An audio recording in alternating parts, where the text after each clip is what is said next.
حضرت عثمان رضی اللہ عنہ کی جو توسیع ہے آج بھی انہی کے نام سے، جو عمر بن عبدالعزیز کی توسیع ہے رحمۃ اللہ علیہ انہی کے نام سے، بعد کے بادشاہوں نے جو مسجد بنائی وہ انہوں نے نام رکھے ہیں، حرم کے نام دروازوں کے آج بھی موجود ہیں جس نے بنایا، تو کچھ بھی اس میں مذائقہ نہیں ہے۔ اور کنواں بنایا، بیر ام سعد آج بھی موجود ہے۔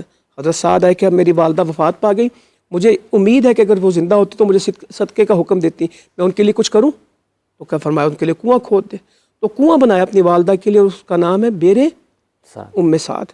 اب بیر عثمان کس کا کنواں ہے؟ پہلے اس کا نام بیر روما تھا، اور آج کل ہم اسے کیا کہتے ہیں؟ بیر عثمان رضی اللہ عنہ۔ پورے علاقے کے مدینہ شریف کا نام ہی بیر عثمان ہے، پورا ایریا کا نام بیر عثمان ہے۔ تو یہ نام اور نیت اللہ جانتا ہے، کون نمود و نمائش کے لیے کر رہا ہے، کس طرح اس کو ہمیں ڈسکس نہیں کرنا، یہ اللہ کے لیے، کیونکہ جو جتنی کس کا وہ اللہ جانتا ہے کہ اس نے کس غرض سے حضرت عثمان رضی اللہ عنہ جب مسجد بنانے لگے تو ساگوان کی لکڑی استعمال کی اور بڑے اچھے پتھر منگوائے، تو صحابہ کرام میں اختلاف ہو گیا کہ آپ اس کچی مسجد کو جو اللہ کے رسول صلی اللہ علیہ وسلم نے بالکل سادہ بنائی، حضرت عمر اور حضرت ابوبکر صدیق نے اس کو ایکسپینڈ ضرور کیا ہے، اس کو توسیع ضرور دی ہے، مگر اس کو مزین نہیں کیا۔ آپ باہر سے امپورٹ کر رہے ہیں ساگوان کی لکڑی اور اتنے خوبصورت پتھر منگوا رہے ہیں، تو آپ یہ کیوں کر رہے ہیں؟ تو اس وقت کہا کہ میں نے اللہ کے رسول صلی اللہ علیہ وسلم سے یہ حدیث بھی سنی ہے، فَلَهُ مِثْلُ، جس طرح کی بنائے گا اس طرح کی ملے گی، اچھی بنائے گا تو اچھی ملے گی۔ تو اس اعتبار سے ہاں اس میں ایسی کوئی چیزیں نہ ہو کہ جو آپ کو وہاں دل لبھاتی ہوں، آپ کو اللہ کے ذکر سے کرتی ہوں، کوئی ایسی رنگینیاں اس میں نہ ہو، وہ سوبر ہو، سنجیدہ ہو، عبادت کا مرکز ہو، اور اس کا اگر مرعوب لوگ اس سے ہوتے تو کوئی حرج کی بات نہیں ہے، اور وہ مسلمانوں کی ایک شان و شوکت کا مظہر ہو تو کوئی اس میں مذائقے کی بات نہیں کہ وہ مسلمانوں کی سطوت کو، ان کی بلندی کو، ان کی عظمت کو بتائے کہ مسلمانوں کا مرکز ہے، یہ کوئی کمزور جگہ نہیں ہے، تو ہماری علامت بنے، کیونکہ ہمارا تو آئیکن مسجد ہے۔ نبی کریم صلی اللہ علیہ وسلم جب کسی بستی میں حملہ کرتے تو کہتے رکو رکو، فجر ہوتی، اگر اذان کی آواز آتی تو روک دیتے کہ نہیں یہ تو ہمارا علاقہ ہے، اگر اذان کی آواز نہ آتی پھر سمجھتے کہ کسی جہاں سے اذانوں کی آواز آتی وہی ہے۔ اور پاکستان تو اللہ کا شکر آج بھی ایسا ملک ہے جس میں لاکھوں مسجدیں، آپ کراچی سے سفر شروع کریں، لنڈی کوتل تک جائیں، ہر 2 کلومیٹر پہ آپ کو مسجد مل جائے گی، ایک ایک محلے میں ماشاءاللہ 7 مسجدیں ہوں گی،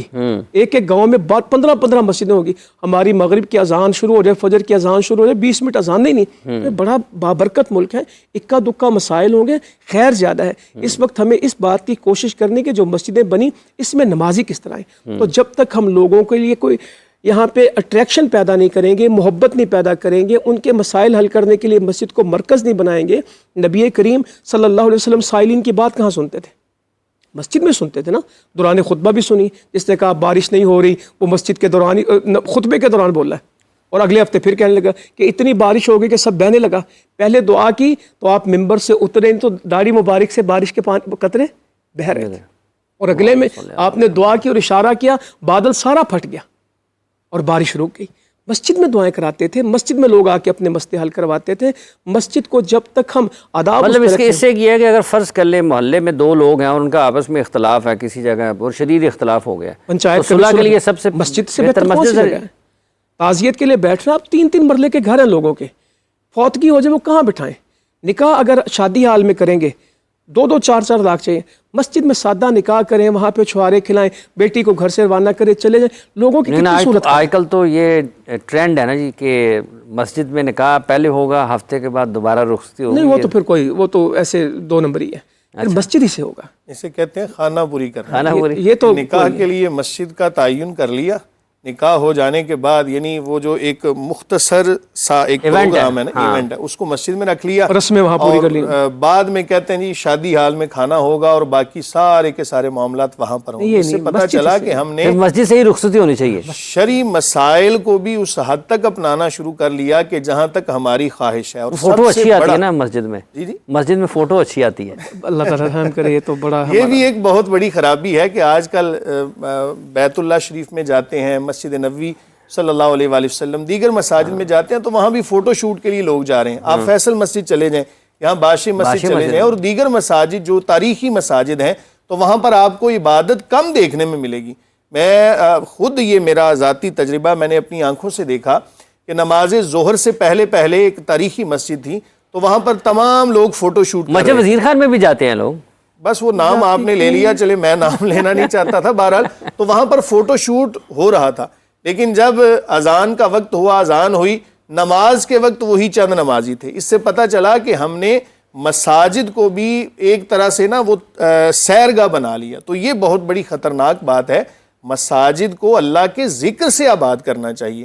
اگر بالفرض مساجد کچی ہیں, اگر اس میں باقاعدہ جماعت ہوتی ہے, درس و تدریس ہوتی ہے, دینی معاملات سارے وہاں پہ ادا کیے جاتے ہیں, تو وہ مسجد اعلیٰ عرفہ ہے. اور کریم آقا علیہ الصلوۃ والسلام پر جو کتاب نازل ہوئی قرآن, اس میں یہ بھی کہا گیا, فرمایا کہ لا تقم فیہ ابدا لمسجد اسس علی التقوی من اول یوم احق ان تقوم فیہ رجال یحبون ان یتطہروا واللہ یحب المطہرین. کہ حبیب صلی اللہ علیہ وآلہ وسلم ایسی مسجد میں نہیں جانا کہ جو آپ کے خلاف سازش کرنے کے لیے بنی, بلکہ آپ نے اس مسجد میں جانا ہے کہ جس کی بنیاد تقوی پر رکھی گئی. تو جس مسجد کی بنیاد بھی تقوی پر رکھی جاتی ہے, اللہ تعالیٰ اس میں برکت عطا فرماتا ہے, اور وہی اس بندے کے لیے خیر کا سبب بنتی ہے. وہ سب پھر اس کا مطلب یہ ہے کہ یہ جو تصاویر وغیرہ بنواتے ہیں, جیسے اب جیسا کہ ان دنوں ایک رجحان ہے, لوگ بڑے شوق کے ساتھ مسجد میں اہتمام کرتے ہیں نکاح کا, اور پھر اس کے بعد وہاں پر تصاویر بھی ہوتی ہیں. نکاح کی حد تک تو وہ بھی آپ کا یہ ماننا ہے کہ پھر رخصتی بھی وہیں سے ہونی چاہیے, پھر یہ نہیں ہے کہ آپ چند تکلف ہے نا یہ تو. ہاں, تو اس کے ساتھ ساتھ جو تصاویر کا بھی اہتمام ہوتا ہے کہ شوٹ ہو جائیں, جیسے ابھی مفتی صاحب نے ذکر کیا ہے, تو اس میں جو تاریخی مساجد ہیں, چونکہ اس میں وہ بنی ہوئی ہیں کئی سو سال پہلے کی, تو ان کا جو طرز تعمیر ہے وہ آنکھوں کو بھلا معلوم. ایک سوال شامل کر دوں میں بھی, آپ ادھر ہی سوال دیجئے گا.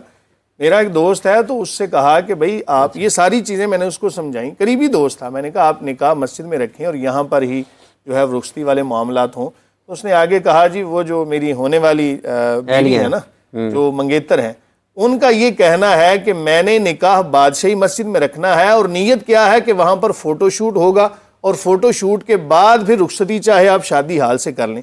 تو یہ بھی ذرا لوگوں کو بتانے کی ضرورت ہے, اس کو بھی ذرا شامل کیجیے. یہ جو غلطی ہے وہ ہر جگہ غلطی ہے, اس کی جسٹیفیکیشن کہیں بھی نہیں ہو سکتی. جو غلط ہے وہ غلط ہے.